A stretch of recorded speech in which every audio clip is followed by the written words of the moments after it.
Welcome to everybody. Just a quick word to say that I'm extremely happy of this opportunity to welcome and meet Marvin Trachtenberg at the EPFL for lecture and conversation on the topic of his book, Building on Time, which focused as it is on the process of production of architecture in early Italian Renaissance, is also, I think, very rich in useful lessons to for questioning and rethinking that process today.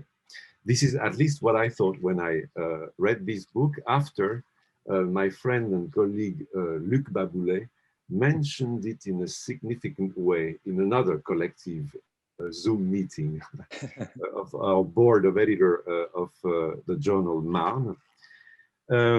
So we've known each other for 25 years with Luc, both on the board of a journal called Le Visiteur, then on Marne, and then of course as colleagues at the School of Architecture de la Ville et des Territoires in Marne-la-Vallée, Paris-Est. Luc Baboulet is omnivorous reader, of course in architectural history, in architectural theory, but in many other fields such as philosophy, anthropology, you name it. And he's a living library in a way, which is very precious, especially on the board of a journal there. And he's also one of the most precise, I think, and articulate writer and thinker in architectural theory that I've met. So when Luc, as in passing during a conversation on a specific topic, mentions a book, a reference, an author, generally you better take advantage of it, because they generally turn out to be very precious and stimulating, as it is indeed the case with Building in Time, which was his recommendation. So all that makes me quite impatient to proceed in this conversation and lecture this evening. And I just want to thank both of you for being here today. Luc. Well, I thank you for this presentation. I'm not sure I can get the merit of the qualities you gave me, but anyway. I'm sorry. Let me apologize in advance for my accent and because I have loved the habit of reading in English, so it's been a long time, and I will do my best. But probably you'll have problem with my accent and my probable mistakes. Anyway, we are pleased to welcome architectural historian Marvin Trachtenberg today. As Sébastien said, Marvin is currently the Kitzmiller Professor of the History of Fine Arts at New York University, to whom our evening is dedicated to his work, which we should discuss, I hope, very lively. The evening will consist very classically of three parts. First, a short presentation of our guest, Marvin, then a lecture by Marvin, and finally a conversation with Marvin, which we hope to be very lively. And you can prepare your questions, and you can put them on the chat or raise your hand as you prefer. Our guest, Marvin Trachtenberg, first studied English literature at Yale with the renowned critic and theorist Harold Bloom, who supervised his first dissertation on writer and poet D.H. Lawrence. He then turned to pre-modern architecture, which he studied at the Institute of Fine Arts under the eminent architectural historian Richard Crotheimer, who directed his second dissertation on Giotto's Campanile in Florence, a famous yet little studied building that, as Marvin himself presents it, a monument virtually invisible in plain sight. This thesis was immediately published. I'm sorry, I have to make my share screen. I forgot to do it. Well, this is not the first one. Oh, I have a problem because this is not the first slide. I'm sorry, can you see it now? Yes, you can Yeah. see. Okay, so this is the first book on Giotto's tower, as it is called. It is worth noting that Marvin paid a later tribute to Clotheimer's work by writing the preface to the reissue of his classic study on Rome, Rome Profile of a City, republished in 2000. But let's go back to Marvin's chronology. After a book on the Statue of Liberty, a very different topic, and a decade spent writing with Isabel Hyman, a widely used history of word architecture. This is the second edition, revised edition in 2002. Marvin Trachtenberg again focuses on Renaissance Italy with two books. The first one, The Minion of the Eye, renews our approach to urbanism and visual culture in the Trecento. The second one, Building in Time, from 2010, also renews our historical approach by questioning the consciousness of time between late Middle Ages and early Renaissance. It is this last book that is at the center of our discussion today. Finally, Marvin Trachtenberg is currently completing a book on Brunelleschi. Each of these books has been awarded at least one and sometimes two prestigious art historical prizes, both American and international, maybe too numerous to be detailed here.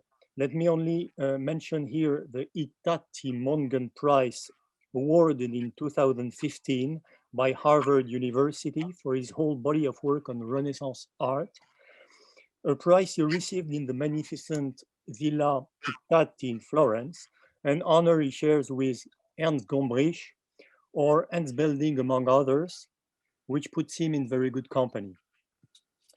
In addition to the books, there is, of course, a large number of articles, some of which can help to clarify the themes that will occupy us today. We will probably mention some of them in our discussion. Well, as you can see, Marvin Trachtenberg's work is vast, varied, and important in many respects, and I have neither the time nor the ability to present all its aspects, being neither an art historian nor a specialist of the Renaissance. But I can nevertheless try to specify, as a simple reader and an architect, some of the reasons for the enthusiasm that this book has aroused in me. And I should probably say in us, I'm talking here about Sébastien, of course, and some of our colleagues too in Marne-la-Vallée, who have found in this work the material for many questioning and reflections. First of all, there are historical reasons. They have to do with the situation in which Marvin Trachtenberg has chosen to settle as a historian, neither in the Middle Ages nor in the Renaissance, but somewhere in between, straddling the two periods. Such a situation leads him to write what he calls a revisionist history of art, which for a French reader might perhaps resonate sometimes with the more general approach of the third generation of historians of the École des Annales. I think of Jacques Le Goff in particular. Note that the word revisionist doesn't have the same infamous meaning in French as it does in English, as it does in French. Secondly, there are epistemic reasons, since the work undoes another opposition that is also very well established in our modern consciousness, the opposition of practice and theory. Indeed, the book shows that the current practice of the early Renaissance builders is imbued with a very real theory that has been able to ensure the conduct of operation and the transmission of knowledge for many centuries and many big monuments, but a theory of a different kind from what we call theory today. It is a form of practical theory that escapes the clear-cut distinction between fabrica and ratiocinatio, and that does not borrow the canonical form of the treatise that was emerging at that very moment, mainly through the influential work of Alberti.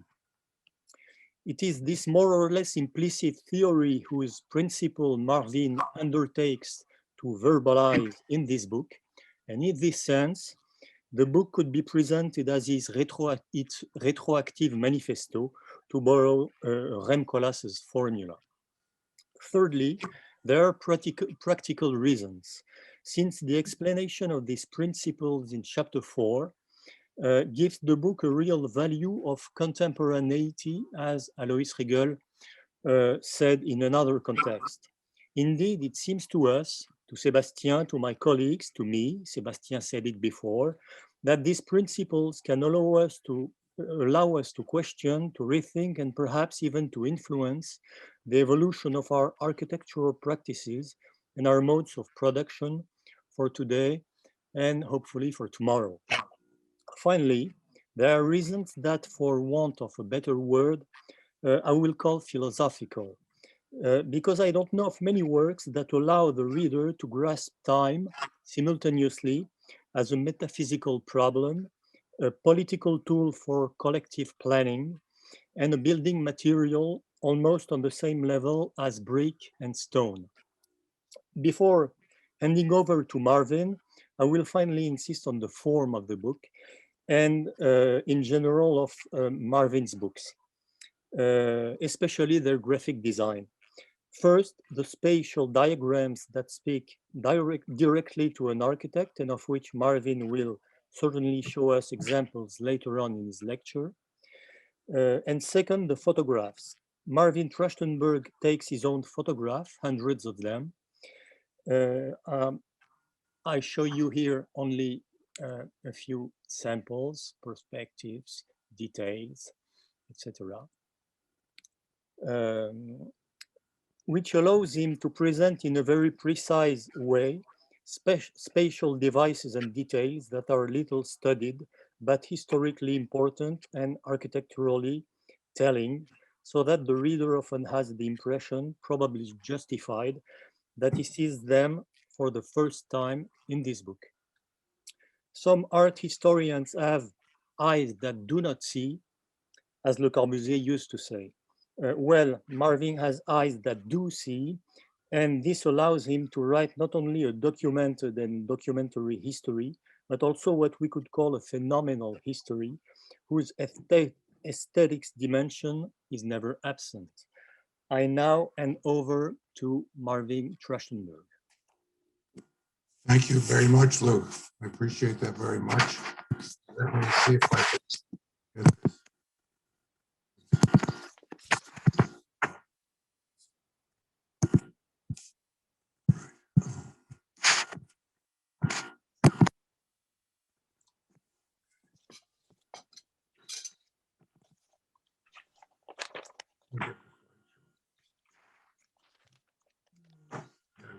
I don't want this on the screen. I want the whole slideshow. Here, your screen is different from mine. Okay. Is that good? Yeah, now we hear you. It's good. Okay, you hear me and the images. Okay. Here we go. Building in time. Marvin? Making architecture. Yes? Marvin, we don't have the images. No, do you have a screen? No. You have nothing. Oh. Well, we have you. I know you have me. I put share screen. Let me see. Where are we? Where is this here? Yeah, but we have your video. We don't have your presentation, your PowerPoint. Yeah, I'm looking for that. I'm putting share screen up. Yes.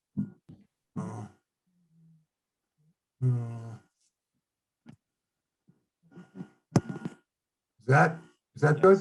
Yes. You have it now? We have it. Right there. That good? Yeah. That's perfect. Okay, sorry about that. Okay, let's start again. Building in time, thinking and making architecture in the pre-modern era. You might ask yourself, what is Marvin Trachtenberg doing up there on the preposterous so-called skywalk at Grand Canyon? What is he looking at so intently? What might he be thinking about? Mainly, why is he showing us this? Most visitors to Grand Canyon seem to experience it as a landmark, as a landscape of the immeasurable, violent sublime. No matter how many pictures one has seen of it, it does its thing. One can't help that. Arriving at the canyon, the earth suddenly opens up as if without warning, dug out a mile deep through scores of miles, an immeasurable vertiginous landscape. One finds oneself looking down into the bowels of the earth. The sublime here assumes a shocking, implacable beauty of an infinitely varied space, color, texture, and form.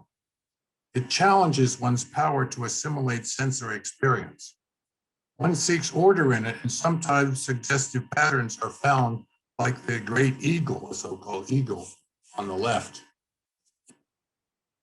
Alternatively, for the late modern consumer of sensation, there is always the possibility of destroying uncanny silence and asserting one's dominion over nature by taking a deafening helicopter ride through the canyon or testing one's nerve with whitewater rafting in the Colorado River. At the very least, one sneaks up as close to the edge as one dares in places without railings, sometimes too close. Here you can see the Obama family resisting this urge and behaving with proper presidential decorum. Grand Canyon seems to have become for us late moderns mainly an experience of spectacle and sensation. But there are other modes of apprehension, in particular one I have in mind today, and that I may have been thinking about out on the skywalk. What I was watching was the river, which is the living heart of the canyon. It was, of course, the river that created the canyon.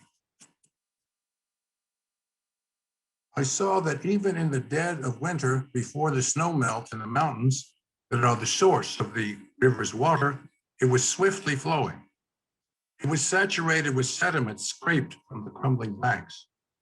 It was visibly carving the canyon further out, further down. I vividly sensed the erosive power of the river as it slides along the bottom of the canyon, eating away at the banks that for the moment channel its path. Yet, thinking about the gigantic vista and its coming into being, it was clear that the driving power was not the river alone. It was not simply the river that carved the canyon down from the flat plains as it snaked imperceptibly back and forth in varying paths, grinding the earth. The primary sculptural force was not flowing water, but time itself, sheer duration, vast quantities of it. The river was only the agent of time not as durational measure, but the primal agent of change in the world. The view from the skywalk was not merely of space, but a vertiginous view into oceans of time past. The 17 million years that it took time and the river to carve out the canyon seemed overwhelmingly long until I realized that, of course, the formation of the multilayered crust of the earth from which the canyon was carved took far longer, at least 600 million years, according to this cross-section of its staggering geology. That is, the canyon resulted not only from the time it took the river to cut down through the earth, but the time to form the land, the 600 million years that it took for the earth to be built up, only then to be cut down. As one ponders this vast involuted geological history, time emerges vividly in its double role as both creator and destroyer. Its double agency that was fully recognized at the founding of time philosophy by Aristotle. This double agency is highly convoluted at the canyon, where time creates layer upon layer of the earth's crust, but then slowly destroys it. Yet in this destruction creates what for modern human experience is a sublime spectacle as well as a world-class site of fun and games. You will be asking, can everyone see the whole screen, or the images are let me do this.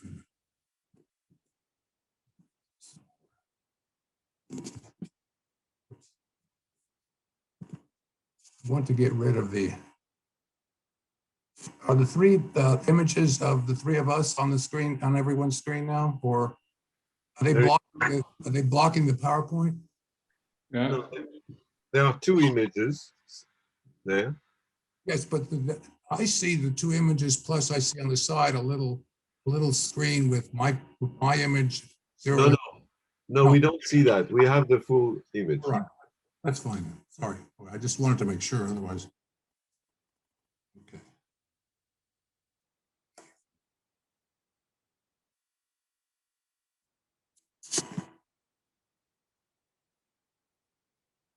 We tend to think of architecture at its core as an absolute tectonic entity, indeed as something highly conceptual, in theory, immutably existing outside and against time, a primary mode of absolute being rather than becoming. That the tectonics of the Earth's crust, first of time, and their history, then the tectonics of the Earth's crust, as that branch of geology is sometimes called. As Denis Ollier brilliantly explains in his book Against Architecture, conceptually, architecture exists against time, whose corrosive, implacable agency threatens it with entropy, death, nothingness. The stereoscopic view of Giza that you see conveys this graphically in the way it sets the world of the living, the realm of time and change, against the would-be timelessness of Khufu's 5,000-year-old pyramid. Certainly what we think of as monumental architecture, that is the most significant buildings that society erect, not only the pyramids, but throughout history, tend to project an aura of resistance to time, at least in the Western world. Its works are designed to resist time's corrosive forces, to have inertia. Above all, they are made to look as if they might defeat architecture's nemesis and to triumph over time. This illusion is not limited to what Riegel called intentional monuments. Historically, it has affected virtually all ambitious works. Often this involves not only a look of imperturbable strength, but of timeless form. Thereby, time is self-deceptively factored into architecture by theoretically being removed from it. Time is present in its apparent absence. More to the point, in the end, this strategy of deception always fails. One way or another, whether by the forces of nature or at the hand of man, the most monumental buildings end in ruin, for they of course exist not just as ideal tectonic concepts, but materially in the world. Even the pyramids are slowly coming undone, and ultimately, probably in far less than 17 million years, they will be ground down and literally buried in the sands of time. Today, however, I'm not concerned with the implacable destructive agency of time, but the role of time in building architecture up, the positive, creative side of time. Here, I am not treating time as history, or time as the sensory kinetic experience of the beholder, but rather time in its primal role. Although this is not a subject much considered in modern architecture culture, which is highly chronophobic, it was a primary factor in the thinking and making of pre-modern architecture. As you see on the screen, Egypt itself offers a paradigmatic example of the role of time in thinking and making architecture. Zoser's funerary monument at Saqqara, the first of the pyramids, did not come into being as an immaculate design, but through a 2-decade process. The initial idea of building a tradition with oversized mastaba was successively enlarged and enlarged again, M1, M2, M3 in the cross-section, and then was radically transformed into a gigantic stepped pyramid, which itself was finally enlarged into the ultimate version that would become the prototype of the giant of Old Kingdom pyramids in pure, unstepped pyramidal form. Is that the Grand Canyon, the destructive as well as the creative agency of time, was at work here, albeit in a far smaller scale, in piling layers above the Earth's surface, digging into it, destroying old forms and concepts with new ones to remake them. Conceptually, the essential difference to the canyon is the presence of human intelligence as opposed to nature's blind agency.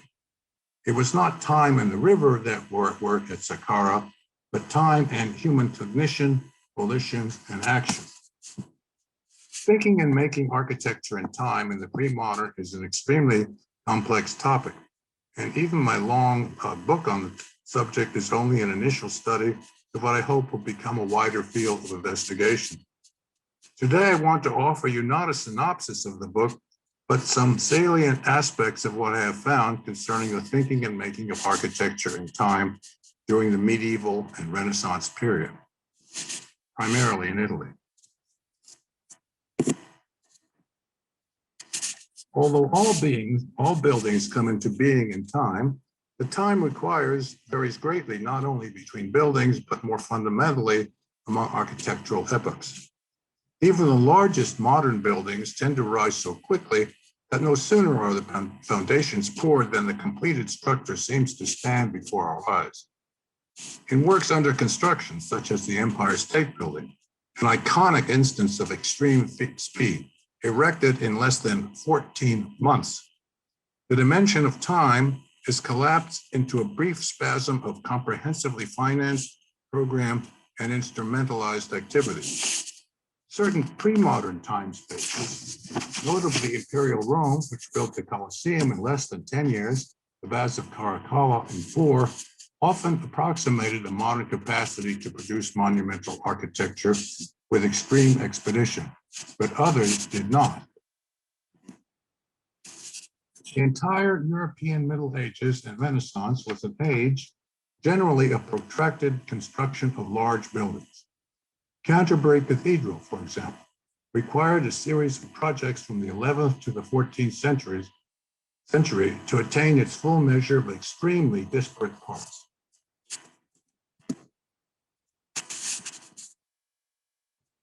This was in sharp distinction to the 4 years of construction of a highly unified scheme in the immense Roman bath complex of Caracalla. Into its central suite of rooms, the entire English church would fit, as approximated in the Roman plan, as you can see on the right. At Lincoln Cathedral, the facade alone comprises elements from the 11th century portal zone to the 13th century flanks, and finally the 14th century towers. Much as at Saqqara, the design of this facade evolved through time, here a great deal of time, 3 centuries rather than the 2 decades of King Zoser's reign. And here the composite result was proudly displayed rather than buried within a dense, inscrutable mass of masonry. But the linkage of time and change is just as direct. Lincoln and Canterbury might give the impression that long durational construction necessarily produced extremely heterogeneous final results, but this was not necessarily the case, as we already saw at Saqqara. The desire for apparent formal unity of older and newer parts is a factor that varies a great deal geographically and historically. Although English cathedrals manifest a tendency to extreme formal disparity between successive parts, French cathedrals tend to be far more unified, even when evolving over similar time spans, as at Notre Dame in Paris, which came gradually into being over nearly 2 centuries of evolution in which unity was tightly maintained. Obviously, the French would have tended to regard the English buildings as inscrutably discordant and vice versa. Opposing desires were at work regarding temporal effects, in one case smoothing them over, in the other bringing out the way time produces change. Regardless of such questions of formal modality, many cathedrals were under construction for so long that they constituted not a building, but an enduring building site. In Florence, for example, The construction of the cupola substructure went on for so many decades that the surrounding street acquired the name Via dei Fondamenti, which lasted until the 18th century, as you see in the upper left in the Zocchi plan of the city. That the monument in an enduring state of becoming was a familiar feature of many cities is apparent in the church seen in the background of the 15th century Pietà by Conrad Witz in the Frick collection in New York. In it, the new choir is completed, the facade is under construction, but the small old nave is still standing between them. And to note in this picture is not only the creative agency, also to note in this picture is not only the creative agency of time, slow and discontinuous though it may have been, but its destructive force, which is evident in the fortress on the right, slowly falling into ruins. I could continue with endless examples of the practice of building in time in Northern Europe, which could easily fill this entire lecture. But I'd like to turn to the historical site commonly known as medieval and Renaissance Italy, with which my work has been mainly concerned. When we look at the so well-known Bigalo view of 1342 of late medieval Florence, or one of the many Cinquecento vedute of New St. Peter's in Rome, we find that the process of construction embodies the same temporal modality that we have seen in the Northern European examples. In the Florentine view, the Duomo, Campanile, and Santa Croce are seen in their actual unfinished state as of 1342. Santa Croce appears at the extreme right, depicted with its open half-finished nave. To the right of the baptistry, which you see at the center, the old cathedral of Santa Reparata has been truncated by the new half-finished Duomo facade, and next to it, only the lowest stories of the Campanile are standing, as was precisely the case in 1342. These works rise on the pictorial surface as images of the building process and its incompleteness, their points of initiation receding decades into the past, and their termination stretching towards an unknowable future moment. Similarly, by the 1530s, St. Peter's has attained a massive presence after a generation of construction. But closure of the vast, glacially moving project was more a matter of faith and hope than any expectation that the viewer might live to see it. In fact, the Florentine Campanile took 2 decades more to complete, Santa Croce a half century, and the Duomo and St. Peter's each an additional century and even more. Such building histories, a term invented to designate such extended construction, are all but inconceivable in modern practice. Modern buildings don't really have building histories in the sense that these buildings we've been looking at do. Rare exceptions, and only St. John the Divine and Gaudi's Sagrada Familia being strange neo-medieval Frankensteins for us, monstrous architectural barnacles rising in our modern cities. But to the pre-modern observer, such works, or the Bigalo and St. Peter's views, presented nothing out of the ordinary. Large-scale, long incomplete buildings were a familiar sight in the cities of medieval and Renaissance Italy. At any point between, say, 1100 and 1600 and even beyond, buildings such as San Marco and the Palazzo Ducale in Venice and key cathedrals throughout Tuscany and Lombardy could be seen in the midst of ongoing construction spanning generations and sometimes centuries. Some of these sites were old projects winding their way slowly to completion, sometimes never attained or only in the 19th century, like Milan. Others represented modification of older fabric once regarded as complete. Construction included not only contiguous expansion, but also satellite buildings, such as baptistries and bell towers. Moreover, the space opened around the edifice, the piazza, served the monument and was generally considered an extension of its solid into the void and an integral part of its history. In studying extended duration as a primary ground of this monumental architecture, an essential point concerns the instability associated with time. That is, the way time inexorably produces change. Since the origins of philosophy, change has been at the core of the construction of time. To think time is to imagine change. In Aristotle's word, time cannot be disconnected from change. This means that the underlying construction of the architecture that we are studying was not so much duration, but change itself, an architecture permeated by an inherent tendency to mutation. Practically no ambitious building of the age was completed in the form initially intended. True also of many lesser buildings. The phrase form initially intended raises a second issue. Time produced change, but change from what? What was it that changed? If we were to imagine an image of one complete design being replaced by another, we would in most cases be badly misconstruing the process. A complete design, a comprehensive design, did not exist at the beginning any more than did the building itself. The intentions of the designer were not complete even to himself. A hard line between designing and building did not yet exist. What came into being in time was not only the evolving physical structure, but quite literally its design as an integral part of the slow process of facture in the realization of the building itself.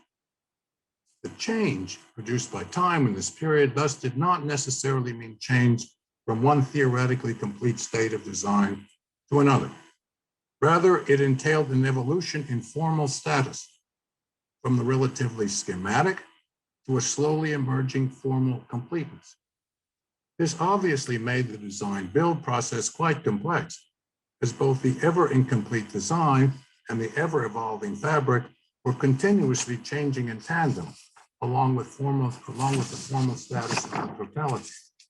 Moreover, such changes did not emerge from a single mind, typically, but were made by successive architects of a work, each repeatedly revising his own revisions through time. My book explores this and related questions through a series of investigations. It necessarily takes account of a number of underlying factors. Directly tied to the issues I'm exploring today is the question of the social basis of architecture. As is well known, pre-modernity was deeply communal in all things. Before the 15th and 16th century, monumental architecture usually was not the product of individual patrons and architects, but of the community as a whole or its various institutions. And even in the Renaissance, this practice continued alongside the new individualism. One built on a transsocial and transgenerational basis rather than personal. Whether as patron or architect, one built for the community of which one was a part, rather than narrowly for oneself. This tended to mitigate personal antagonism to design changes and to soften and even preclude resistance to one project modifying and overtaking another. Things, of course, changed when the individual patron emerged and the concept was invented of the individual architect-author and his complete perfected building. For this neo-Petrarchan architect, time and change were radically problematized.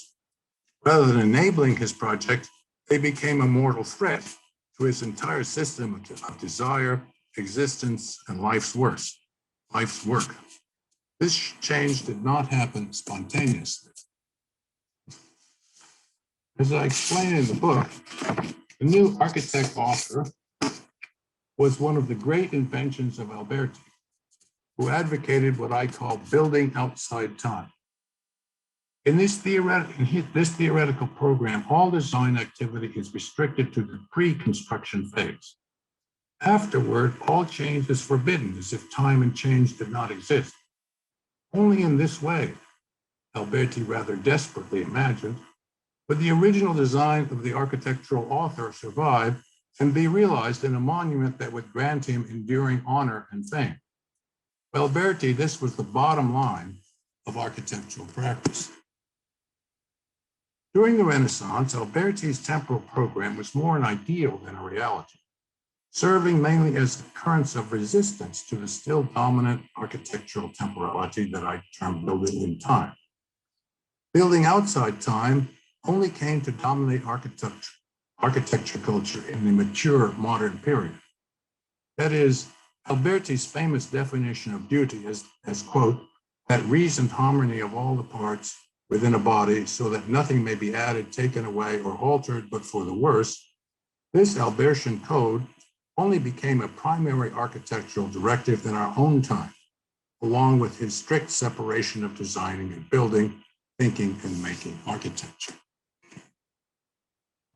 What I would now briefly like to outline is my understanding of how the pre-Albertian regime of building in time actually managed to produce coherence rather than the disorder that Alberti feared. This resulted not merely from a spontaneous ad hoc solving of various design problems according to the randomly distributed abilities of architects. Rather, it appears that a set of 4 uncodified but well understood operative principles were at work. Was at work. These constituted an administrative system that directed planning and enabled the creative and effective management of the forces of time and change. By principles, I intend not any codified set of rules in the manner of Vitruvius, Alberti, Serlio, or Palladio, but rather aspects of a virtual system embedded silently in practice. This methodology comprised a number of interlocking conceptual and practical paradigms which describe essential conditions, techniques, and directives that were at work structuring and guiding the complex process of the design-build process in the period. These mediating principles formed a code that was the genetic basis of medieval and Renaissance architecture.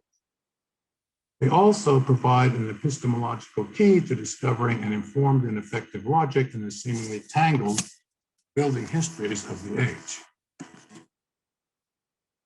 So that they acquire discursive specificity and agency, I have given these principles names, which are, in a certain logical order, continuous redesign, myopic progression, concatenate planning, and retrosynthesis.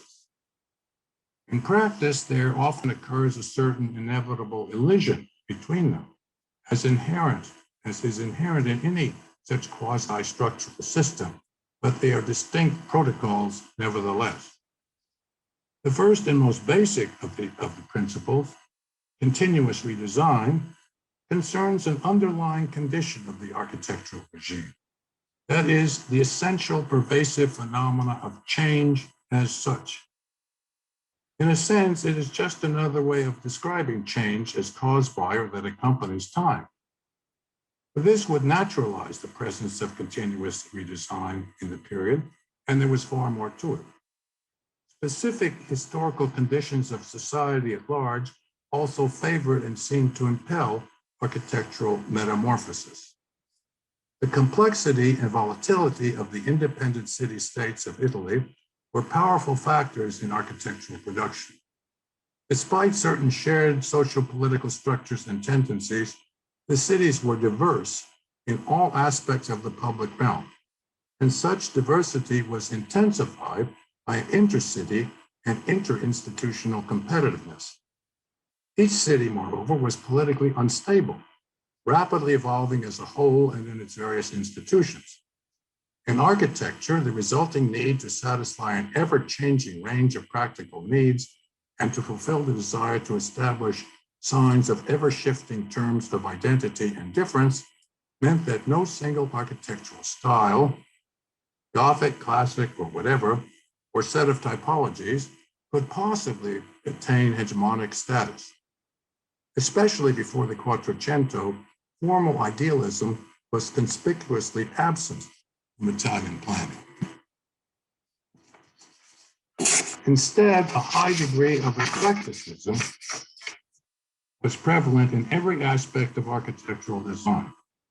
including iconography, morphology, and materials. For example, the way Parma Baptistry combines Gothic portals with classical galleries, and inside the building, Gothic ribs coexist with classical columns and niches, all within the ground plan that is externally a medieval octagon and internally a circle of Roman niches. Every important building tended to constitute, I sometimes think that this building was constructed just to give me a great illustration of my ideas.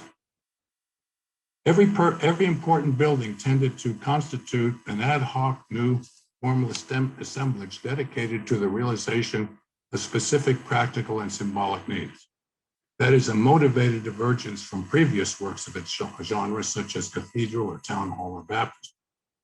Moreover, the formal assemblage that constituted this design was inherently unstable because of its very eclecticism.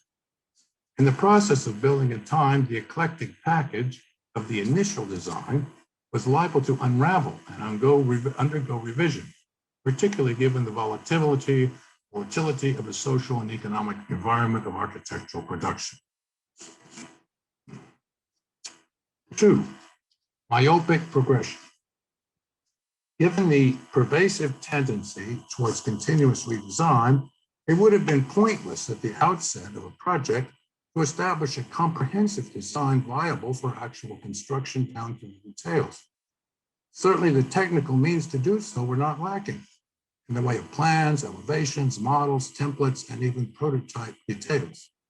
These were the means eventually used in the period to produce the final building, and they theoretically all could have been exploited at the start. The buildings were not pre-designed in this manner. Instead, the general rule was that initially only the spatio-structural scheme was defined, with other aspects resolved to lesser degree of accuracy, few of them indirectly buildable detail. Various formal levels were only finalized when the process of construction neared their actual fabrication, ultimately in the act of fabrication itself, in details like tracery, capitals, leaf work, and tarsia patterns, and so forth. Translating a spatial into a temporal metaphor, I term this gradualist design method myopic progression, an analogy to the way the details of an object come into focus for a nearsighted person, that is a myopic person with myopia, only as she or he approaches it with progressive resolution from larger outlines gradually down to fine detail. To more fully understand this principle, again, we must take account of how extreme building in time was in the fluidity and feedback of processes that today are kept distinct and unidirectional. As I mentioned earlier, morphogenesis was not cleanly separated into thinking and making, fashioning and fabricating. Builders were constantly fine-tuning and resolving problems not readily apparent initially, but only manifest in the fabrication process. One thus fathomed the role of myopic progression. It was the principle that regulated and limited the extreme fluidity of the design build process. Myopic progression funneled workshop energies into efficient alignment with the temporal conditions of practice, giving it all a dynamic and directionality in alignment with the flow of time. If continuous change was fueled by unrelenting desire, myopic progression was driven by a relentless logic of facture and protected its integrity. The operation of this guidance system was highly varied. It included not only pure formal design, but other aspects of the ever-developing project. Among these was the question of structure. Especially in very large vaulted buildings, strange as it may seem to us, structural issues were not always settled or even seriously raised until construction was well advanced. This was the case famously at the Florentine cupola, which was structurally resolved only more than a half century after its formal shape was fixed. This procedure was evidenced notoriously at the Duomo Nuovo in Siena where serious structural analysis came too late, resulting in the condemnation of the entire project. In a sense, Siena presents an instance of the overextension of myopic progression, leaving key details too long unresolved. Post-planning, however, did not end in such disaster. The strange procedure usually worked, and it is possible to grasp the temporal logic of treating structure as an aspect of myopic progression. With all their knowledge of traditionally correct structural forms, the builders seem to have realized that their structural knowledge was limited. They were not in the position of modern engineers who can generally attain absolute mathematical certainty regarding the exact load and stresses posed by any new project, as well as the precise strength of the building materials and structural forms used to meet those demands. There was never any such advanced certainty in pre-modern structural design, especially regarding very large vaulted construction, but only guesswork and approximation, despite the occasional claims of architects to the contrary. At the beginning, the outcome was veiled in uncertainty. Structural certitude, the true validity of a structural formula, only came into being gradually in the act of building, which was thereby performative not only materially, but epistemologically. That is, one built not only the design, but structural knowledge. Neither theoretical rules nor experience-based judgment provided certainty, but only the act of building. Just as formal details slowly became clearer, so too did the various problems of structure come to manifest themselves. Time demonstrated not only what had been planned well, but what seemed to be going wrong. And continuous change in myopic progression usually allowed that such problems could be corrected ad hoc, as was explicitly allowed, for example, in the extensive written program of 1420 to build the Florentine cupola. But in this age, unlike our own, buildings theoretically always could fail. In our age, buildings sometimes fail, but not because of it's theoretically, because of a theory, because of some other, because of theoretical, not because of theoretical inadequacy. In any case, in this age, buildings could always fail, and thus occasionally, as at Siena Duomo, such knowledge as was built was not of the correctness of planning, but the certitude of error.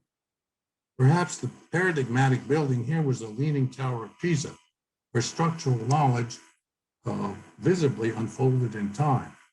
As it gradually leaned due to unknown flaws in the subsoil, its incline was repeatedly corrected by building successive groups of stories plumb vertically, resulting in a bent axis or spine that enables it to stand.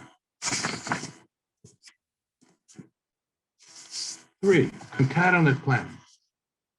The funnel-like movement of myopic progression, its trajectory from the abstract to the concrete, whole to part, large to small, was interwoven with another basic protocol of building at time. It concerned the general problem of morphogenesis rather than its myopic devolution from the schematic to the detailing. I term this principle concatenation or concatenate planning. As the term implies, it involved a chain-like linkage, chain-like linkage of planning steps. More precisely, it required that every design move be linked to a previous move or series of such moves, which meant that as a whole, the building formed a continuous chain of design steps. Virtually nothing in the process could be considered arbitrary. Everything was grounded in a totalizing system of cross-referencing, often to numerical values, geometric figuration, and a canon of proportional modalities and relationships. Ultimately, this doctrine would seem to derive from the Vitruvian rule of symmetria, the rule that every part be related to every other part, and the parts to the whole. This notion was taken up widely in medieval practice, just as later it would be reflected in rigidified form in a Renaissance theory of Alberti Palladio and others, as studied by Wittgauer and others. What distinguishes concatenation from these related ancient and neo-antique doctrines is above all its dynamic modality and its participation in the fluid processes of building in time. The concatenate process was, however, only metaphorically chain-like. It rarely formed a linear single strand of links. Rather, it tended to incorporate branching and other complications, resulting in a complex net or web-like structure. Like a true chain, on the other hand, the catena was not a closed structure, but theoretically endless. No matter how complete looking, the catena could always be added to, so that it remained a fragment of a potentially more extensive chain. Moreover, such complication or revision could occur at any time. Nor was there any inherent distinction between complications effected during the production of the initial design of a building and new or altered links subsequently forged by revision during construction, or even long after the nominal completion of the thing. Design and redesign were conceptually indistinguishable at the level of concatenation, as most everywhere in building in time. Retrosynthesis 4. Thus far, I have described three principles that govern the practice of building in time: continuous redesign, or the engine of persistent change; myopic progression, or the devolution of design from the whole to the parts over time; and concatenation, or the accretionist technique of chaining architectural forms large and small, solid and void, into net-like assemblages of continuous interrelationships. The three principles provided respectively for design mobility, practical logic of design attention, and relationships between parts. But what of the effect of the final whole? The fact that the work was consistently concatenated and detail defined did not mean that the resulting totality would necessarily be harmonious or unified or attain that elusive presence and authenticity which ultimately were vested in coherent formal properties. Such unity and associated properties of identity in the regime of building in time resulted from the fourth principle, which I term retrosynthesis. It required that planning always be synoptic. No matter how great the passage of time between design changes or the number and scale, a form of overall unity must always obtain. Such unity was imposed retroactively in a process of retrofitting the new to the old, recasting the effect of the old in the light of the new, beginning with the insertion of the initial project into the building site. Through retrosynthesis, the building history of a work becomes the history of a series of coherent projects, each one unified itself, yet subsequently assimilated into a new unified whole. The process might continue through any number of cycles, theoretically unlimited, although inevitably terminated by historical contingencies. The consistent production of formal harmony through time by retrosynthesis, often leaping across huge gaps in time in a Kubler-esque way, as at San Miniato in San Lorenzo in Milan. This was central to this architectural regime. It was not supplementary, but essential to the formal integrity of the realized architectural product of building in time. It was a limiting principle, which proscribed freewheeling change and suppressed the possibility that open-ended concatenation might turn into formless metastasis. Has realized with unsurpassed skill through 4 centuries of planning the Duomo complex of Pisa, retrosynthesis contained the will to change within an envelope of desired unity and harmony.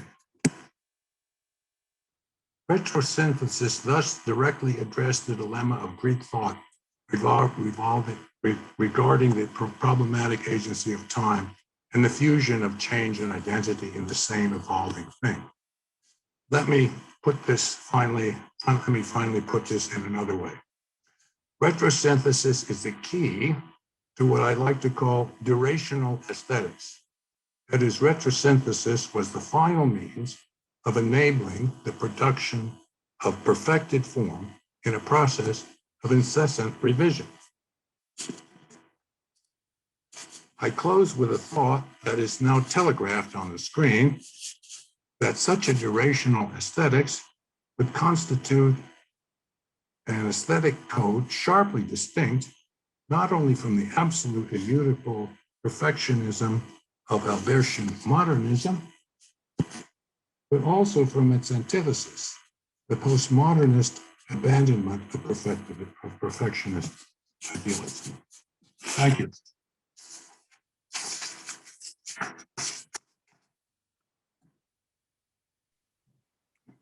Well, thank you, Marvin. That was, thank you very much. Thank you for hearing me out. Sorry. Well, that was very precise and interesting, even if the sound wasn't always that good. But anyway, we could get everything you showed us.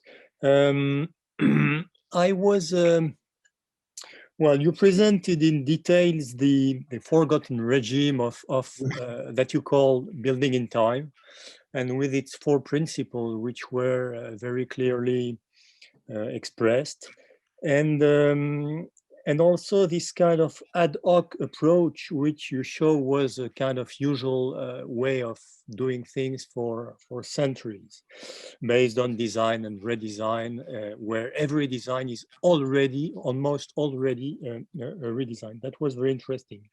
And in your book, you show that the emergence of this new regime of temporality is inseparable from the emergence of the architect as author. Mm-hmm. This is treated in detail in a very interesting article to which I refer the audience, which is called Ayn Rand, Alberti and the authorial figure of the architect, where you trace the invention of the architect author back to the De Re Edificatoria. That article is not a printed article. It's on the internet. It's what? On the internet, yes. I said that because everyone can find it on academia, and so I recommend it. But can you tell us a little more about this relationship of author, the emergence of the author and the regime of building outside time, and perhaps the central role of Alberti in this story, because and maybe the relationship that you show very well in chapter 8, if I'm not mistaken, between Brunelleschi on one side, Alberti on the other, which are presented in the usual history of architecture as the Renaissance beginning. You have a very different way of talking about each of them. Well, should we start with Brunelleschi? Okay. Brunelleschi is essentially a master of building of the art, I call it the art of building in time, and uses it in a very creative way. I mean, for example, he uses it in order to get control over the cupola, to get the authorities to accept his project. He does it when he starts in. Can you see me now? Yes. My screen changed. Is everyone okay? Yes, it's fine. It's good. Okay, my screen changed. All right. Brunelleschi was born in 1377. His first entry into the cultural world was not winning something, but his famous loss to Alberti, to Ghiberti, in the competition for the panels of the baptistry door, the first baptistry door of the Quarter Church. He lost. And you don't hear much. That's in 1403, 1402, 1403. We don't hear much of him for over 10 years. He doesn't do much. He dabbles in things. He gets minor consultant jobs and so forth.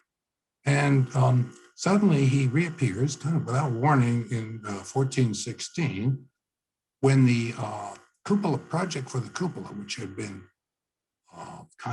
coming into being from the 1370s. It gradually been emerging this huge mountain of masonry, climbing up to over 200 feet in height. And while it was climbing, no one knew how it was going to be built, not because of the structure, being able to sustain itself, but the problem of centering, everyone, just centering is the temporary wooden structure that has to be erected between the supports of the vault and the vault is laid over it, conforming to the shape of the centering.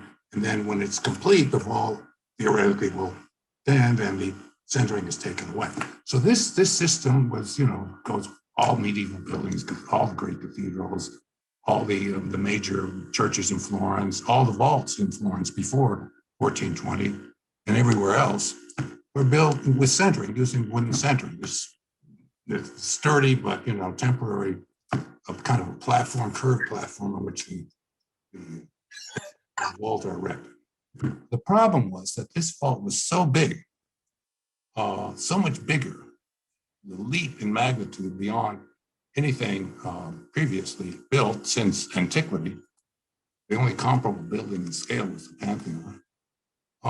No one really knew how to build it. They didn't know in 1370 when the project was kind of formed and made permanent and official in the form of a model. Even when in 1370 they were already anxious about it, and one of the builders devised a centering that he was paid a great deal of money for, and they actually put it up inside the model, and it kind of allowed them to kind of go along with the construction of everything to kind of mollified their anxiety for a while. But when it really came down to it, everyone knew this model wasn't going to work. So you have this fantastic challenge, huge problem. How do you build a cupola? How do you build without centering? How do you do it? Do you try to build centering? But centering would be almost impossible because it's got to do with the scale. And when you scale up, things don't just scale up to the dimension, but they scale up in the kind of to the cube of the dimension. And this is a principle that Galileo showed and proved in the 17th century, 16th, 17th century, that when you, for example, he has a famous illustration where you have a bone that's, let's say, a foot long, and it's a certain size, but if you're going to have a bone that's 3 times that size, not just 3 times it's thick and weight, it has to be 20 times as big. And the same thing with the centering. So you couldn't use centering. It just would be impossible. So they were at an absolute impasse. And Brunelleschi at this point inserts himself into it. He has no credential. He hasn't built anything. He hasn't even sculpted much since he began, very few things. He's just kind of a nobody in Florence, although he's from a very well-connected background. His father was kind of a prominent lawyer, you might say, lawyer, politician, so forth, diplomat, and so forth. So he was kind of socially kind of well-positioned. He was obviously extremely intelligent and articulate, so people would take him seriously. But somehow he was able to get the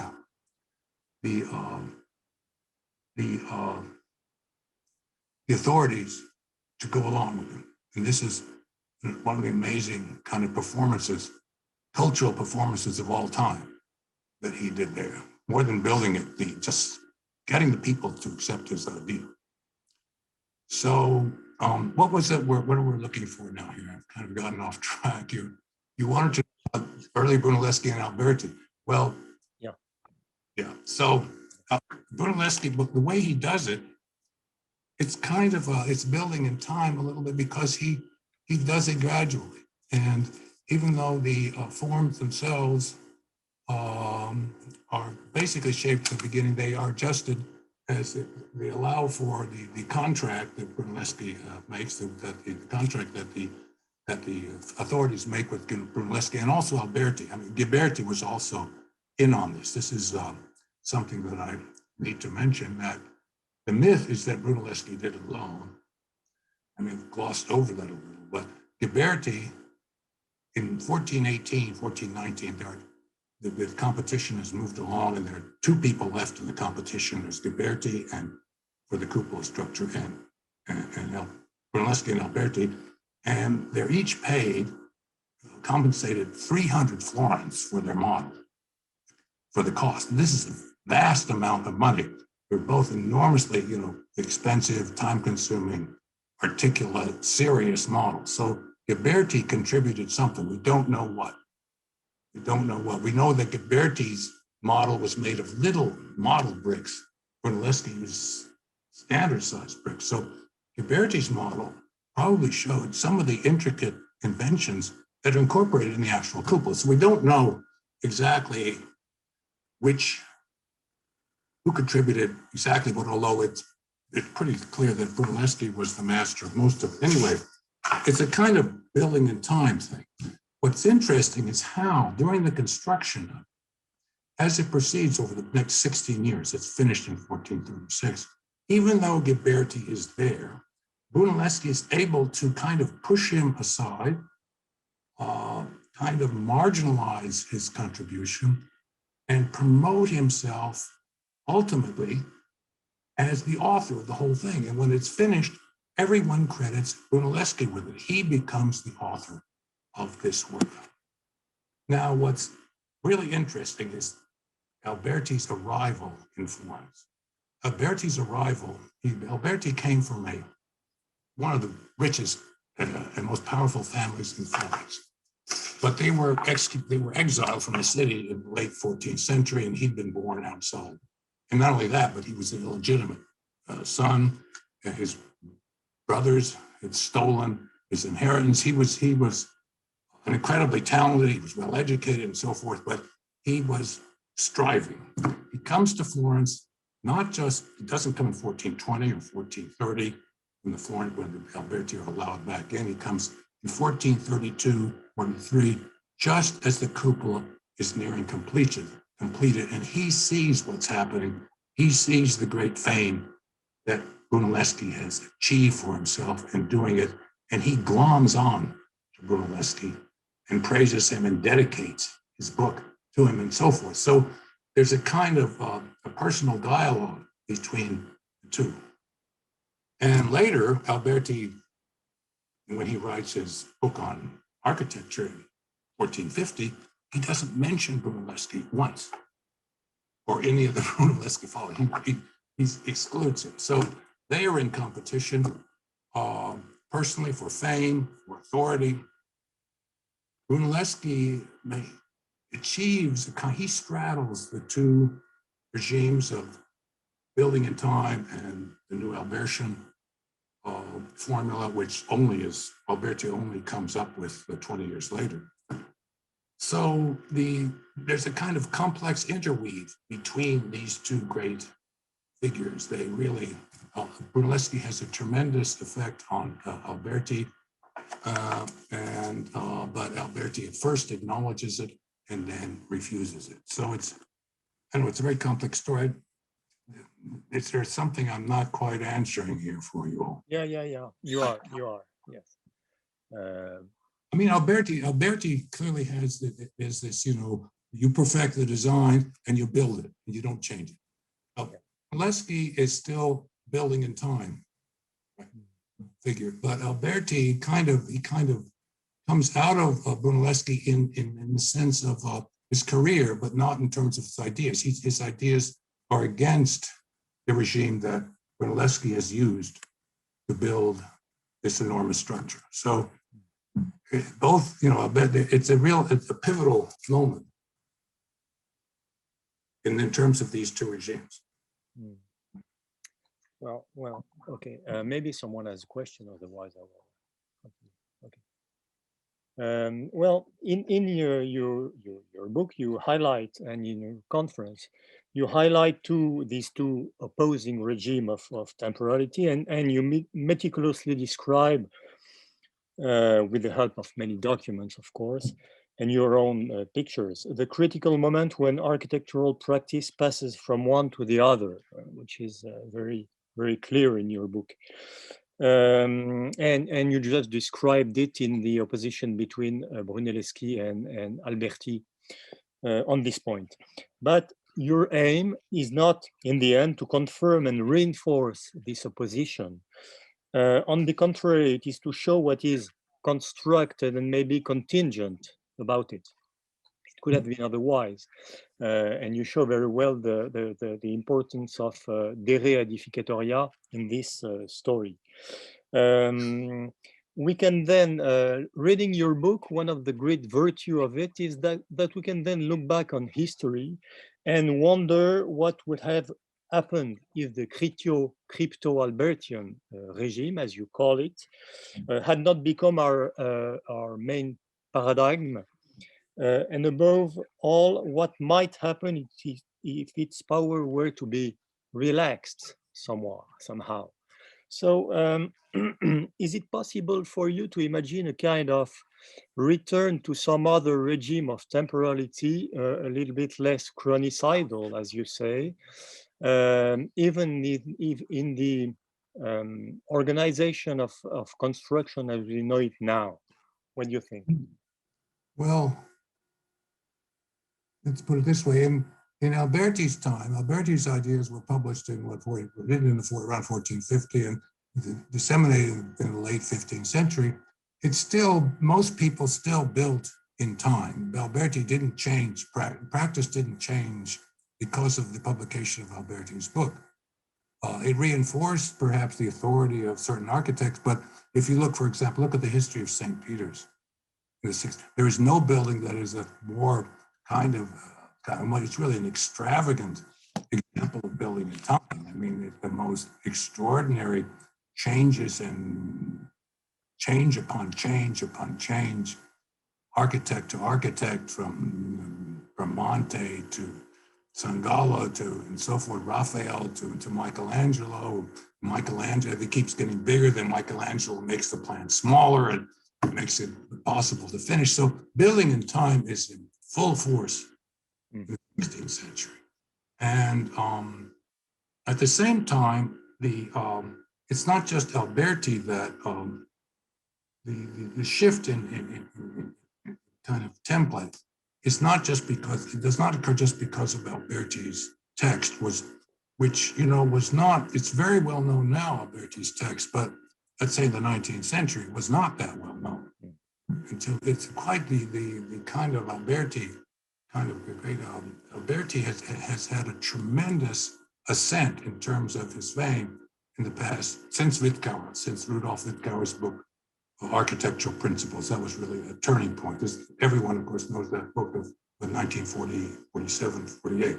That was a turn. Then Alberti became a kind of key, kind of tended to be the reference point for the study of Renaissance art, because it was about theory and how theory informs practice, and people became suddenly very, very interested in theory. In any case, so going back to the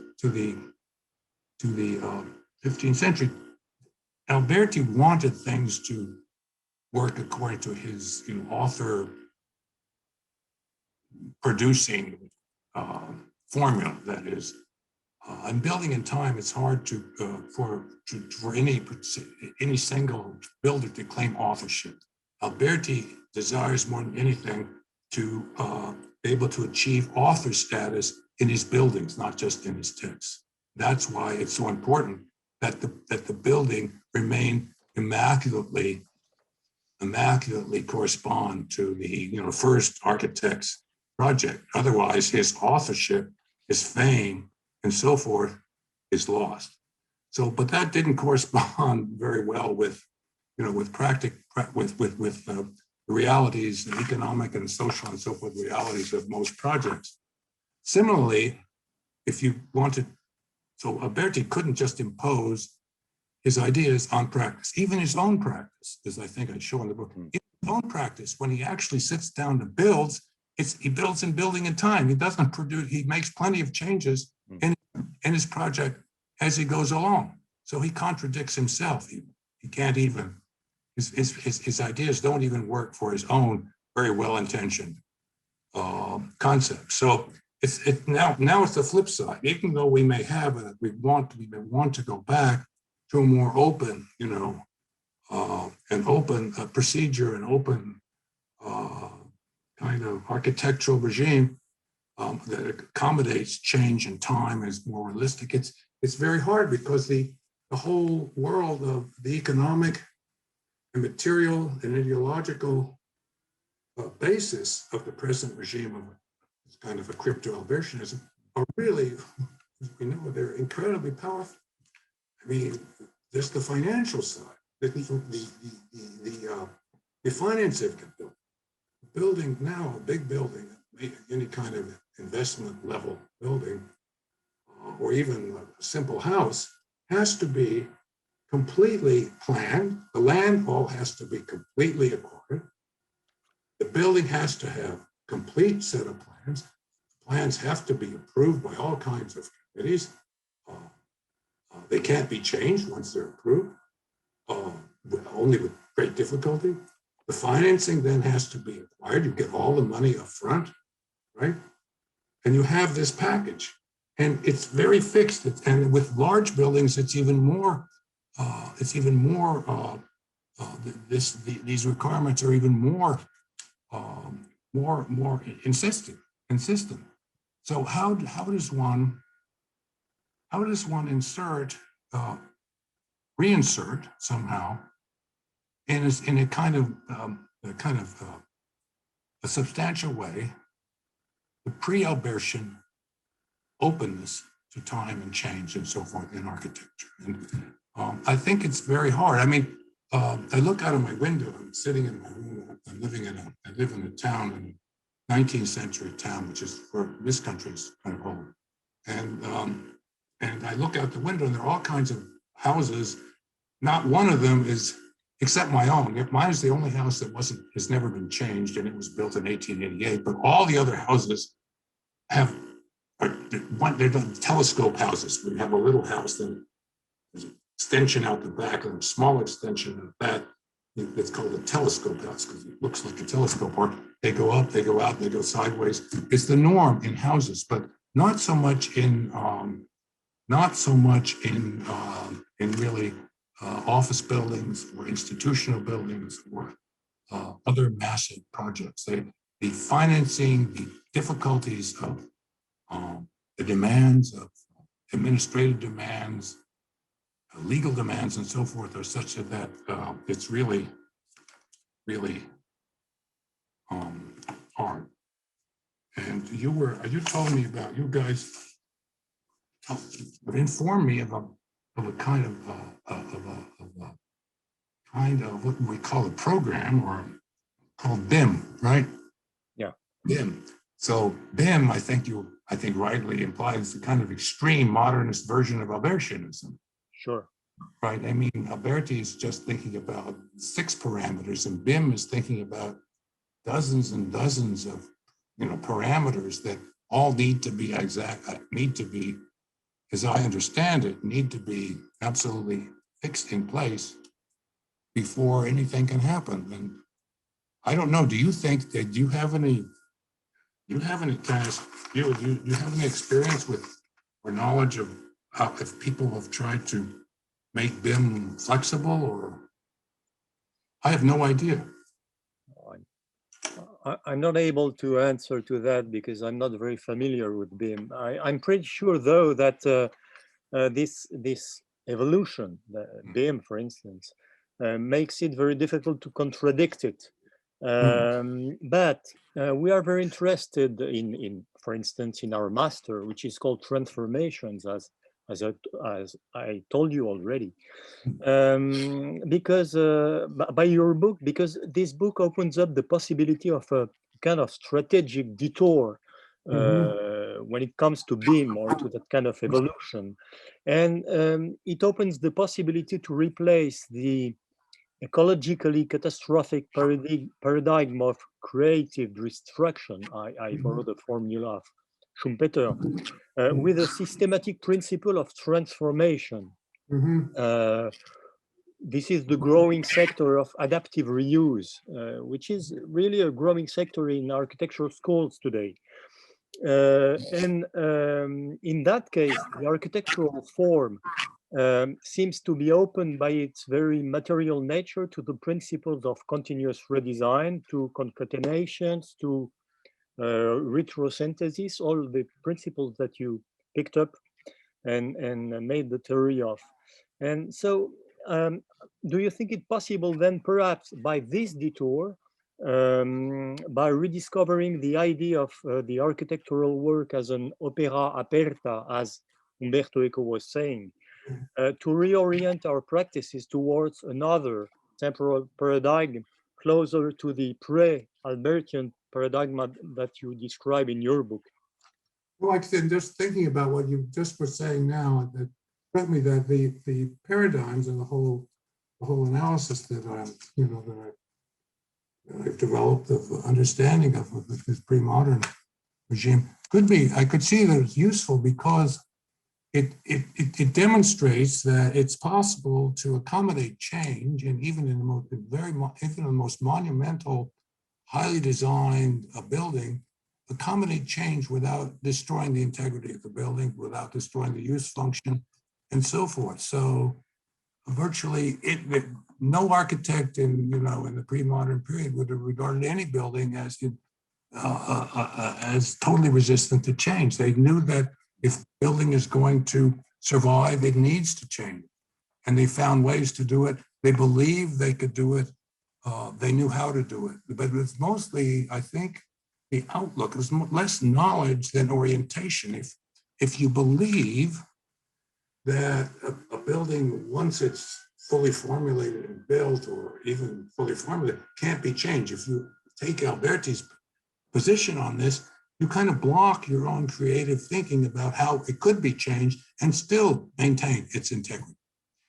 Alberti didn't want that to happen because he wanted a building to establish his authorship, because it was important to him to be the author of a building the same way he would be an author of a book, and thereby achieve, eternal fame. It was this obsession with fame, with cheating death. These humanists were obsessed with that, and they weren't thinking of the community living on. It was strictly about their own personal ego and self. So that's where he was coming from. That's how he developed it, and that's why it wasn't really taken up that much seriously in its time. Certain aspects of Alberti, like that of his proportional system or whatever, may have been thought about or used, or may have had some influence, but this fundamental author-producing system didn't work. And what we have now is modern architects are Albertian because they insist upon being the author of, the Seagram's building, or the Guggenheim Museum, or Bilbao, right? And if you change it, the author loses his authorhood, a particular authorship of that particular word. I mean, we were back in Alberti's box. So, Sébastien.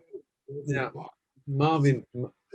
Not obsess about the architect and the hero worship of the architect, but think more about society as a whole and the way buildings are used and function in terms of their environment, in terms of the users, and so forth and so on. So I think it can't just be imposed without changing the presuppositions about what a building is for and whom it serves. Does it serve the ego of the architect to produce fame for the architect? That's all Alberti really cares about. Or to serve the public, and a public that changes over time and its need. So one has to change, not just one little thing, but it has to be a massive, reorientation. Sébastien has a question. Yeah, no, it's not a question by me. It's a question by Paul Landoer, which has been asked on the chat about, maybe he's wondering whether you if not. Can you hear me? Yes. Can we give a hand to Paul? Raphael. Yeah. Can I read you the question of Paul? Yeah. I can ask the question straightforward if you want. Yes. Paul, do you want to read it? No. He's going. Okay. I'm going to ask you. I completely I'm completely interested in this comparison between building in time and building out time. I don't understand so much the conflict between Brunelleschi and Alberti, because I read also Alberti. I'm sure I'm not so as specialized as you are, but Alberti has his 10th book of De Re Aedificatoria, which is about repairing. And the way he considered the art of building in this book, which in much ways is a synthesis of the 9 previous books, gives a very different perception of Alberti's theory. And I wonder if this building outside time is not something which is posterior to Alberti, and not so much a conflict between 2 persons. You're speaking of the last book, the final book in Alberti in De Re. Right. It concerns restoration, restoration and repair of buildings, right? Exactly. Because it opens with this lament about the way buildings fall apart and the way time destroys buildings. It's almost bring tears to your eyes. He's so emotional. And he talks about the ladder, and he's going to go, and you can almost see him. He wants the ladder, and the ladder and basilica. You can almost feel him. He wants the wall. The columns are all askew, and you can almost see him going to push the columns back up. So I think he believes in kind of conservation, architectural restoration, that buildings he believes you can reverse time, that you can go back, that you could take a building that is kind of degraded and it can be made better. But I don't think he would ever say that the design can be changed in construction, because that is what opens the door or closes the door to authorship. He's obsessed with authorship. He's not so much interested in buildings, but in being the author of them. He's interested in his own fame. He's not out for building for the good of the community. He's out building. Everything he does is strictly for himself. He was a wonderfully egocentric person. I don't know if I'm answering, if I'm responding to. Could you pose your question again? Maybe I can come back at it another way. Maybe he was obsessed with his own fame. Maybe I don't know. But when at least when you read this 10th book about repairing the buildings, he seems very much obsessed. But in other parts of the treaty, of his treaty, about the question of lasting. That the building will last, and this is very important to him. And his reference to antiquity is not so much about model or about some forms that could inspire his own time. It's much more about the ability that the antique buildings last so long, so many centuries. So for me, his main obsession, maybe it's a different obsession than building in time, but his obsession is much more about lasting than about making a work, a distinctive work of art as an author. No, I understand what you. Yes, I think in the 10th chapter, the other chapters, he's concerned about making a building perfect, right? In the 10th chapter, he wants to make this perfection permanent. He wants to ensure its survival in time, right?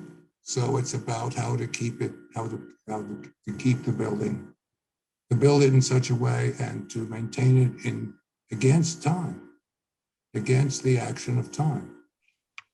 So the building can survive in a way that a simple human life won't. So he's vesting his hope for immortality also in the fact that a building will outlast him, just as the sonnets by Petrarch will outlast Petrarch. I mean, because all of these people are coming out of Petrarch.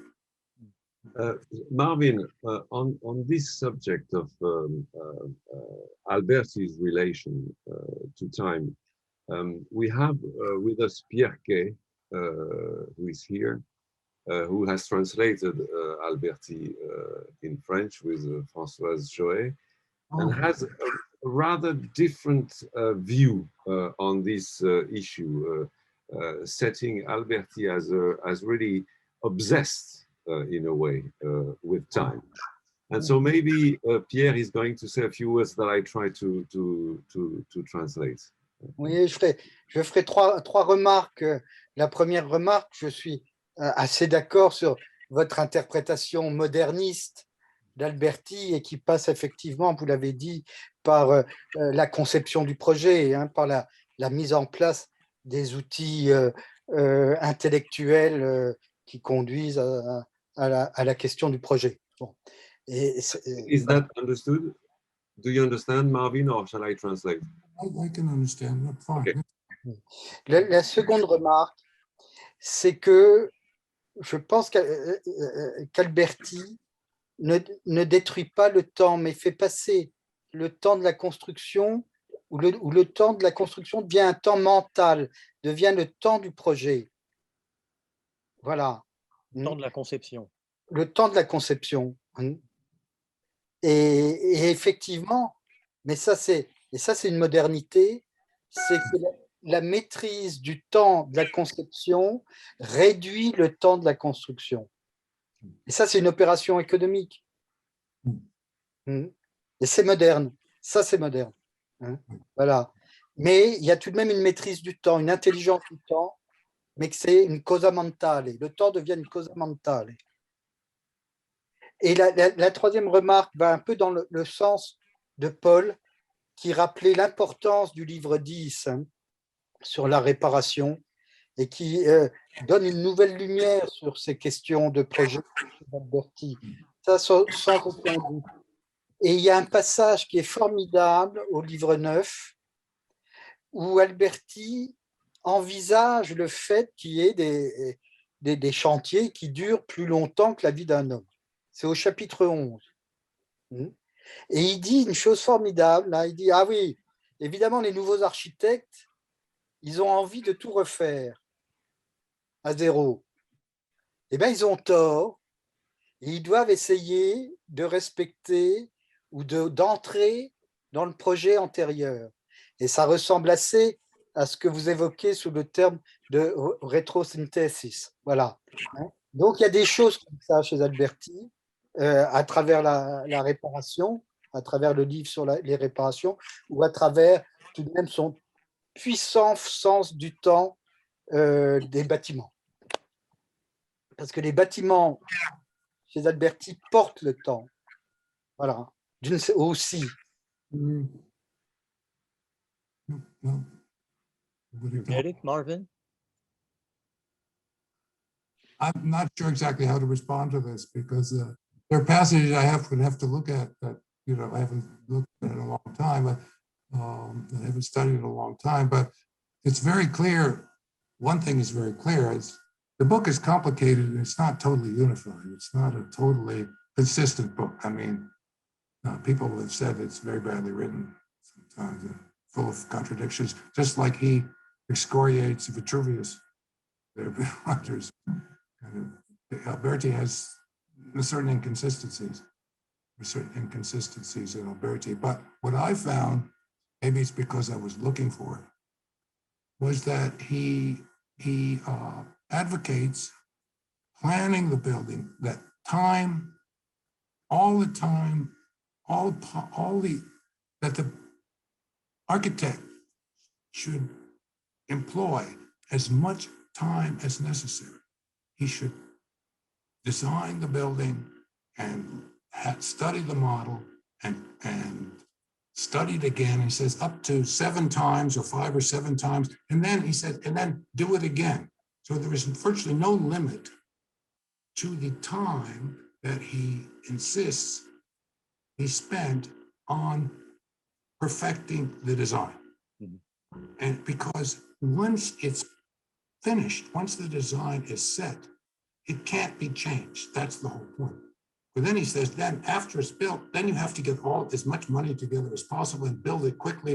And he cites all kinds of ancient, fabulous, fabled ancient builders who built enormous structures in, you know, in matters of weeks or months and so forth. So it's, that is, I think, that separation of the two temporal, the time of planning and the time of making, he separates. Previous to Alberti, there was no separation of the time of planning and making. Alongside it, the regime at the time does not separate planning and making. In fact, making is itself, as one finds that making itself is a kind of planning. And some things are only designed as they are made in the making of the work. So things are very fluid. Alberti is the first one. I don't know if you would agree, but Alberti is the first one to really separate thinking and making, and insisting that the duration of planning, thinking, be as long as is necessary, or even longer than is necessary, to make it absolutely perfect, because it has to be perfect, because once it's finished, it can't be changed. He's saying we can't proceed the way, he's essentially, he doesn't really engage directly the contemporary scene. He doesn't mention any living architect. He's famous for, you know, he's kind of living in text and not in the real life of the architectural practice of his times. He never mentions Brunelleschi, he never mentions Michelozzo, he doesn't mention any architect all the architects that he was known in his treatise on architecture. So I'm not sure. Anyway, just leave that.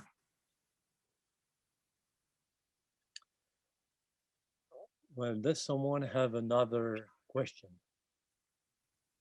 or remark?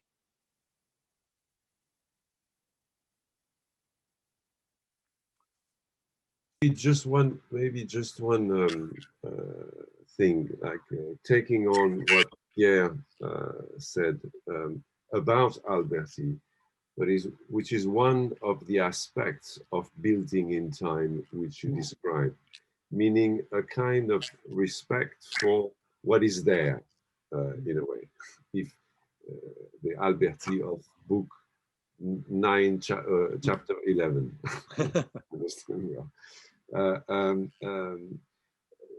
This is precisely, I think, one of the things that we are really interested in today, in what you describe as the theory of building in time. This idea that there would be no absolute frontier between, of course, design, building, but even maintaining, repairing in the end, and that all this process, which is maybe what you called durational, I mean, we are after,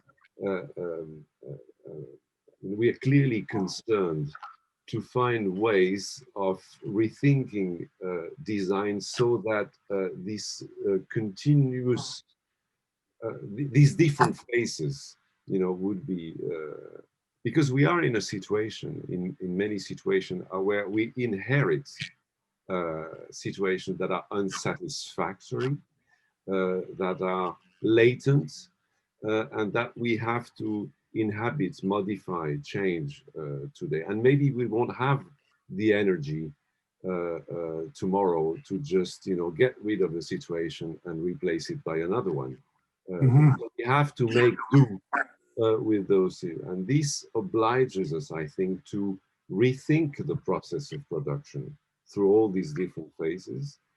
And this is why all the jurisprudence that we find in your book is so fascinating today. No, it's what you're saying. I understand what you're. I think I understand what you're saying, but there's also the possibility that sometimes a building it kind of reaches a point where it really can't be adapted. Yeah, Can be adapted, of course. It can't. It can't be effectively adapted. Yeah. And it can't be effectively. It can't. One can't justify the expense and tremendous amount of work and materials and so forth, or whatever that is needed to make it function. And that sometimes it's better to kind of to demolish it and build a new building. This is what they would do in Brunelleschi's day and Alberti's day. And we have, of course, the ideal of the whole ideology of preservation, which I'm not saying, I'm not speaking against it, but it does present certain kind of conceptual problems. And I think so that not everything that's old needs to be kept standing simply because it's old. We value it because we are afraid of the new, because we see so many new things that are kind of distasteful and seem really inappropriate and hard to live with. So we are very wary of change. I mean, I'm sitting here on this street that is, or as I said, the house across the street is from 1830. It's the oldest house in this town, and the present owner has a project to double its size, and it's currently, at loggerheads with the town commissions of zoning and planning and so forth, and how are you going to be able to do it? And I'm supporting him in this because I think if a building is going to have a kind of validity, it needs to function not just as something that's a symbol of something of the past. Buildings need to function in some way. I mean, some buildings have a very high level of symbolic meaning, symbolic charge, so that it doesn't matter if they work, if they actually work physically. We need them as some kind of symbolic, as a monument, a true monument. But others don't have that. So I think it's a very intricate and difficult kind of decision-making process. And I don't know if there are any rules for it. Of course, but you may have other than just symbolic reasons to be obliged to make do with what you're left with, right? There could be absolutely material and economic reasons, especially in the future, that would oblige you in a way to make do, modify, transform, inherit. But sometimes the age value of something is so great that even though it's somewhat dysfunctional, we want that. It has that age value is a value to us.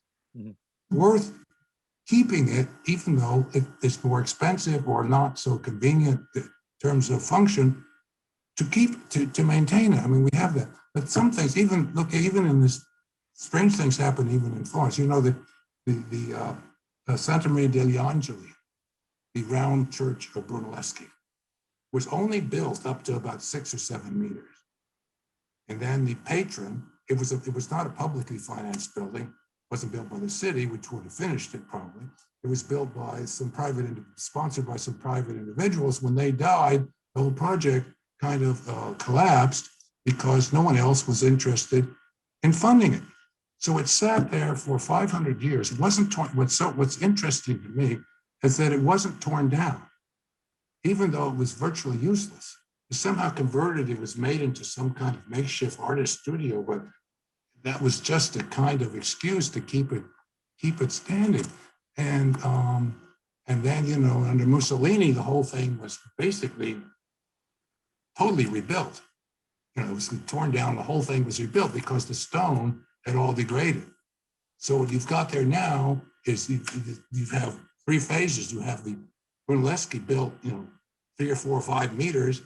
You have a period of hundreds of years when it was just a kind of quasi, almost a ruin, a vestigial project used for various purposes. And then it was suddenly restored to something that never even existed and completed. So is that the kind of thing that you know, it's probably better to have it than not. Nevertheless, it's very, it presents very, you know, very difficult kind of decisions. And I think that preservation is a way, is really, as I say somewhere in the book, preservation is not really, it's anti-historical. In history, before modernity, people let buildings go. If they didn't use them anymore, if they didn't have any value, there was no sense of preserving a building, usually, maintaining it just because it was there. There were very few buildings that were recorded. And that is the reason, I mean, maybe this is not the kind of thing people like to hear from an architectural historian, that not every old building needs to be preserved, but they don't. And if you preserve all of them, you lose the sense of the buildings that are really, really important. So. Well, Marvin, listening to you, I'm wondering if we could not turn towards another author we didn't mention, who is Alois Riegel, with his system of values, because yes, the way he presents the modern cult of monuments is very interesting. Maybe we need a system of value, a kind of plural system of values with many of them that we can adapt ad hoc, as you said, depending on what's needed. What do you think? I love the article by Riegel. I use it in my teaching all the time. Mm-hmm. It's a wonderful set of categories: use value, age value, historic, and so forth. It's wonderful, and they all play against each other, and right. It enables one to see, to cut through a kind of very complicated feeling about a building and understand what it is we expect from a building, what we want from the building, what we're willing to, you know, because building, in order for a building to maintain its existence, it needs to justify its existence. Buildings aren't like paintings. If you have a painting and it gets old and no one wants to look at it, you remove it from the space, you can store it somewhere, and maybe some point people will want to see it again. But you can't do that with buildings. Buildings occupy space in a human context, and that space is finite. And if it's not being used for something productive or that people appreciate and want, then it's hard to justify keeping that building standing if no one. So Riegel's categories, you know, help.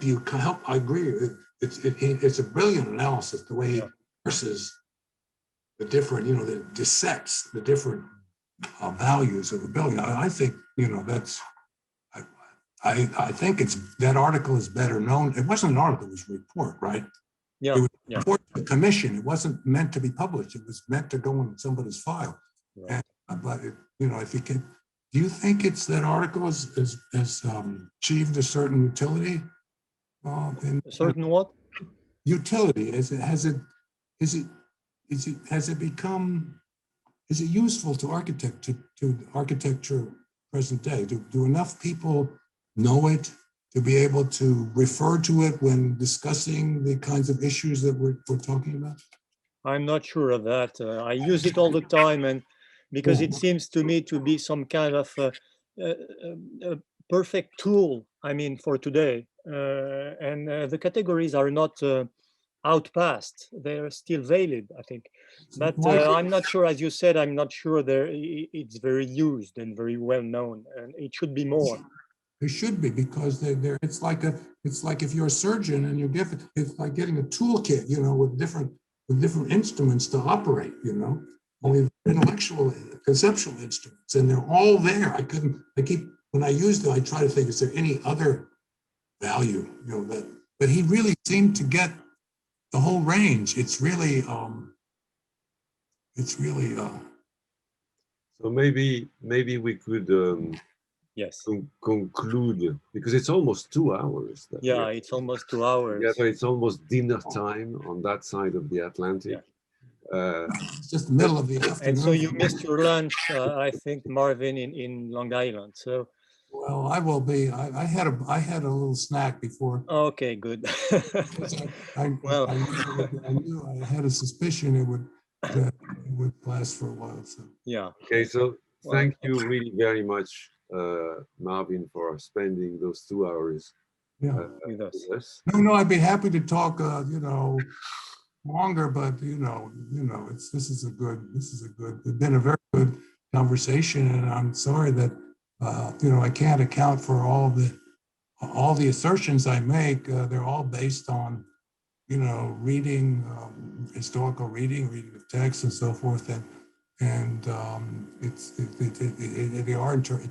a kind of enormous kind of complex interpretation. So I'm very grateful to you I want to thank you for your enthusiasm for the book and for having this. And I really enjoy. I'd love to talk about my work and about these ideas and explain them, because you think that when you write something out, especially along that, well, it's clear there on the page. Why don't people get it? But the people don't. You write something, you understand it, but someone reads it, and a very brilliant, highly informed person can read it and not get quite what you intend, because they're bringing a whole set of other questions to it, and they're reading it in a way you didn't mean it. This is something we have. I guess all of us experience this all the time, and we experience it in teaching a lot, because the students often don't get. You'll make assignments to the students, and some of them will get it. The others will just, as if they're reading a whole different set of texts. And so that's why I love this kind of conversation, in that we can air our kind of reception ideas and I profit enormous from it. And thank you. Thank you very much. So much. I'm sure you heard our enthusiasm for your book, and we will manage to make it more well known in France, and maybe translate some parts of it, and as we told you. So we hope to be in touch soon with you for that. And we thank you again, and everyone to be present for this long and interesting conference. Thank Merci à toi, Luc. Merci à toi, Luc, d'avoir conduit cette conversation. Merci. Thank you very much. Merci beaucoup.